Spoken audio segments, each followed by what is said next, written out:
Hi, this is Stephanie Miller from The Stephanie Miller Show. Please enjoy this exclusive clip from my show on Political Voices Network. I noticed the other day in Wildwood that he was doing something where it's on his head, where he was doing this. So he's added a new variation. And everyone knows you avoid the hair. You don't get it anywhere near the hair. So this is the penis coming out of the top of his head dance now? Is that the, yeah. Yes. Okay. That's right. There's another invisible guy up there, and he's just going to town. Somebody posted just a clip, Bob, I think it was from Mar-a-Lago, but just that thing he does when he does the abbreviated Handy J dance when they introduce him and he's like, he does that thing, Yeah, like that Fred he can't Flintstone. quite get his arms Fred up there, Flintstone Handy J. Right, and someone's the like, circulation. can we please vote this freak off the island forever? I mean, Right. As everybody has said, beyond all the criminality, he's just the weirdest ever in the history of ever. I still can't get over it. I can't get over how weird he is. And everyone's like, oh yeah, Bob, we're beyond that now. We've moved on to, dictatorship, tyranny, fascism. These are things we're thinking about. And Bob's still on the weirdness of Donald Trump. I'm sorry. When he's talking about the late, great Hannibal Lecter, I can't not go to weirdness. On top of the fact that he got the name of the movie wrong. Silence of the Lamb. Mm-hmm. Like he was thinking of Yes. Who was that old comedian who had the hand puppet, Lamb Chop. That's what he was confusing those things. It was Jimmy Connor's favorite movie. Yeah. Yeah. It's also another favorite movie is Nightmare on Elm Road is another one. We talked The late great Freddy Krueger. But I mean, Bob, it's about journalism. We talked to Charlie Pierce about this yesterday. He tweeted the account of a crazy man yapping about Hannibal Lecter in public. A public place should be placed in every journalism textbook under normalization. I mean, Jesus Christ, Hannibal Lecter? I mean, it's gotten so weird. And half of his audience emptied out in the middle of the thing. So even they're like, what the actual F is he talking about? And given that dance we were just imitating, I would have thought Multiple Migs would be his more favorite character from that movie. The guy in the cell next to Hannibal Lecter. That's Donald Trump's guy. He seems MAGA to me. I don't know about you, but Multiple Migs is MAGA. You just had to, fun fact. You said the late, great Hannibal Lecter. 1, Dr. Lecter didn't die in the movies. Number 2, Anthony Hopkins is alive and well. 3, I refuse to believe 40-something% of the country wants this ungainly weirdo haunting their living rooms in perpetuity again. Yeah. I think the people. Yeah. I always have the Bob Seska don't get happy in my head, right. But Alan Lichtman, the professor who's predicted every single election accurately says Biden's going to win, that every predicator, and I know I don't want to, and then there's the new poll we just talked about that the majority of people think Trump is guilty. He should go to, the majority thinks he should go to jail. So, there is days, right, where we go, oh, we're not taking crazy pills, right?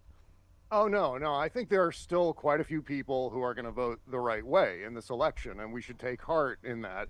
But at the same time, we all look at the polls, or we all just experience the news every day, and we wonder, there are quite a few people who are still going to vote for Donald Trump. Even if he's going to lose, there are still way too many people who are like, that guy again.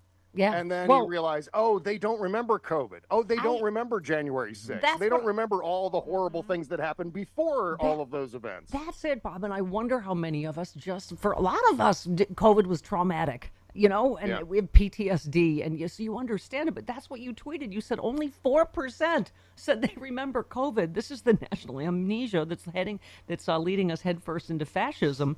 And so the poll that you posted, Bob, says, thinking back to when Donald Trump was president, what one thing do you remember about Donald Trump's presidency? Trump's behavior, 39%, the economy, 24%, immigration, 9%, January 6th, 5%, foreign policy, 5%, COVID, 4%. I mean, a million of us dead, mostly because of his gross incompetence. And there you are, right? Yeah. Oh God. Yes. So I'm still curious about those people who voted for Joe Biden in 2020 and who are now telling pollsters that they're maybe going to vote for Donald Trump this time around. I'm wondering what's changed in that period of time. Like, oh yeah, we want to rewind to that guy. We want to feel completely destabilized for 4+ years. They're just not getting the word. And I think this is one of those things where there was another survey that came out yesterday that had to do with people not knowing anything about Joe Biden's record of legislative accomplishments, the PACT Act, and the CHIPS Act, and the Bipartisan Infrastructure Act, and he suffers from having done too much. Act. He suffers from having done too much that people are like, I don't know. I mean, but you're right. It's extraordinary. Yeah. Well, I think there is an industry that's explicitly protected by the First Amendment. It's mentioned in there. I'm not sure which one it is, but yeah, and they're also tasked with informing the public about what's happening in the world, what's happening with our government. And I wonder if there's a lapse in that task. I'm talking about the news media, of course, and the fact that I don't think a lot of this stuff is getting reported in lieu of reporting on Donald Trump's latest atrocity, which we have to do. I mean, that has to be we have to report on Donald Trump.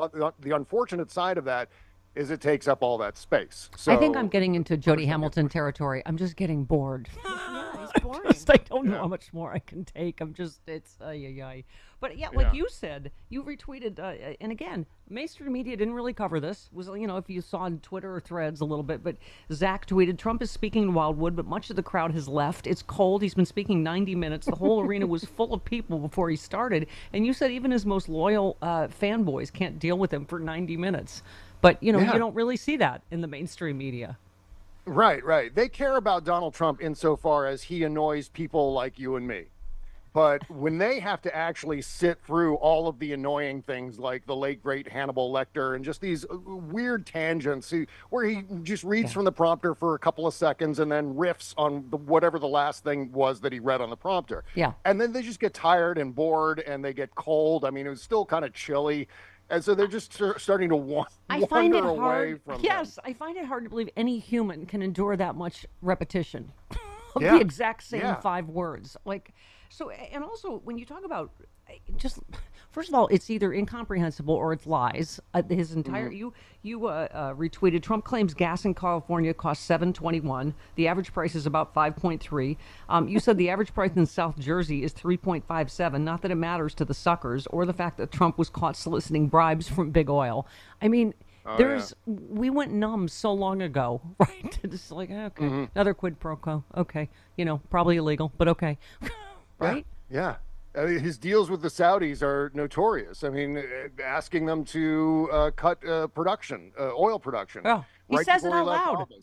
Sabotaging the economy, sabotaging Joe Biden. That was all part of the plan. We've heard stories in recent weeks about the Federal Trade Commission charging this guy who's one of the big oil tycoons from the Permian. Do they still use the word tycoons? I don't know. But he's from the Permian Basin in Texas, and he's got this huge... And he's been colluding with OPEC and OPEC plus nations to jack up oil prices. And so there's this whole subgenre of CEOs and oil people keeping prices artificially high, screwing consumers, screwing people like us. And at the same time thinking, well, that's okay because they're all suckers and they're going to blame Joe Biden. They're not going to blame corporations that are gouging customers. Right. It's all Joe Biden's fault, which is the complete misdirect. Yeah, we did the reporting yesterday, Bob, that of course Russia has already been caught, spreading disinformation about Gaza and the campus protests to hurt Joe Biden. And you tweeted the choice: Biden, a foreign policy expert who's pressuring Netanyahu and negotiating a ceasefire; Trump, an extremist Netanyahu enabler dum-dum who will deport Palestinians, sweeping up countless Arab American citizens in the process for starters. Because that sort of went, whoop, Trump vows to deport pro-Palestinian college campus protesters. I mean, could any issue be more 180 degrees opposite, right? Yeah. Well, and the other thing that is confounding me right now is why there isn't more attention and more outrage being paid to the fact that Donald Trump not only represents all the weirdness that we've been talking about, but he represents the end of democracy should he get elected. And I would think that maybe ending and completely destabilizing the United States would be something that would generate, a more popular backlash against this guy, where it shouldn't be this close. And again, I go back to the polls not being accurate and, but at the same time, you have to look at the fact that maybe there is, if you take 5% off of Donald Trump's numbers, 10% off of Donald Trump's numbers, it's still too close given what is on the horizon. And we're just kind of, waltzing right into it. We're just falling into what I like to call the propeller. You retweeted our friend Rachel Bidikofer, who will join us in Portland. Yes. Liberal with along with Tom Hartman. Right. Can't wait for that. Yeah, she's great. In September. Yeah, and can I just say one thing too? Best interviewers in America: Howard Stern, Bob Cesca. Oh, thank you. Oh my God, what great company. You did a but there's a big drop off between Stern and me, though. It's No, you did a great interview with Rachel, but Yeah. she just she tweeted, you retweeted her. I build my own polling aggregator because 538s include everything. Model is terrible and vulnerable to the flooding Republicans did to buoy their red wave narrative in 2022. My aggregator will only include LV polling of the highest methodological caliber, but I won't even build it until August because normal Americans read, watch, or otherwise consume virtually no political news because they hate politics and they have the ability to completely culture their own information world because of the digital revolution now. Polls were always meaningless prior to Labor Day, but that's not true. That's not true then ever now. So that's an interesting point. Yeah, that even more right. so. And when I was reading the same tweet on my show yesterday, I also got confused on that last part because I think Rachel had a bit of a typo in there. So I got caught up on that one too. It's truer than ever now. That's what I think she meant to say. Yeah. Right. Oh, but she's absolutely correct, and I try to make it a point to never disagree with Rachel Bidikofer when she's right about something, and she's always right about this. Yeah. She was calling negative partisanship 2-3 years ago, talking about how the ground for our elections these days, certainly the ground for our polls these days, has changed over the last 5, 6, 10 years, where I think old methodology is being used, outdated, archaic methodology, where the landscape is entirely different at this point. And I think Rachel is reflecting that. I think people like Simon Rosenberg, Tom Bonnier, Christopher Boozy are all looking at the new methodology and saying, hey, look, the numbers that you're seeing are not only inaccurate, but they're almost deliberately being used to fuel the horse race narrative. That's the purpose of those public polls, to as content for cable news reporting and for political internet. So that's, I think, what we're looking at. Clicks and ratings will kill us one day. Right, absolutely. God, Aaron Rupart doing the Lord's work, trying to point out one of the 11 billion lies a day. I could have pressed Hillary a lot harder. Trump suggests he could have prosecuted Hillary Clinton. And you just said he investigated Hillary for nearly his entire term, and all that time he found nothing to prosecute. Well, next time that won't be the case. Right. Yeah, he'll make something up about political opponents. And find an attorney general that will plant evidence. I don't even know what plant evidence, fabricate evidence. I don't know. Well, that's another thing, Stephanie, that was flushed down the memory hole. The fact that in 2017, Donald Trump ordered Jeff Sessions to appoint not technically a special prosecutor, but a U.S. attorney, John Huber, out of Colorado, to investigate Hillary Clinton, which he did for the subsequent 4 years, right up till December of 2020, throughout the duration of Donald Trump's one pathetic term. Hillary Clinton was being investigated. And he tries to make it sound like he just didn't prosecute out of the goodness of his heart, which he's never done anything. Right. And so never believe anyone in the political press who says that Joe Biden is the first Department of Justice to investigate and prosecute an ex-president or a political rival. Yeah. Because that's exactly what Donald Trump did. As soon as he defeated Hillary Clinton in that election, which still makes me a little bit nauseous, he started the investigation. This happened for 4 years. Donald Trump investigated a political rival while he was sitting in the White House. That absolutely happened. Yep. By the way, you retweeted Robbie before we go about the trial. Every damn time I hear someone talk about Trump's pathetic ass being cold in court, I picture all those poor kids separated from their parents and kept in cages. Yeah. That dude. Turn the air conditioning up on his ass.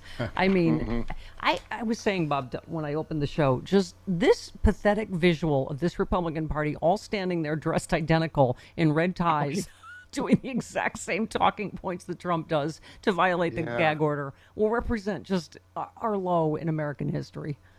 They love him. They love him so much. They're playing dress him up. They're all like going to start doing Trump, the Handy Donald J Trump dance cosplay. and the little accordion. Yeah, I think it's Vance has started unbelievable doing they're doing this. But Stephanie, I'm looking forward to Steve Bannon going to prison. That's officially going to happen now. Yep. And the funny thing about that is the lice on Steve Bannon are so powerful that when they throw that delousing powder at him, the lice are just going to throw the powder back at the prison guard. It'll be the first prison riot. Yeah, between his like, lice. It doesn't work on us. Here, have this back. Attica. Okay.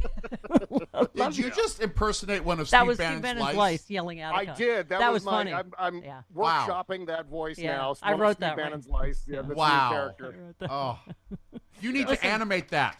I'm That. working on it. Of all your famous impressions that are fantastic, what's his name? Crazy Alex Jones. But my favorite still is the Christian Fundy whisper. The Christy Fundy woman. What's lice? What's her name? The Duggars? Michelle Duggar. Michelle Duggar. Your Michelle Duggar is just you should get a Mark Twain just for that. Whisper. I'm on Whisper. Okay. Dude, shoes are fun. I like shoes. I just like that she whispers everything her husband just said. Fake news.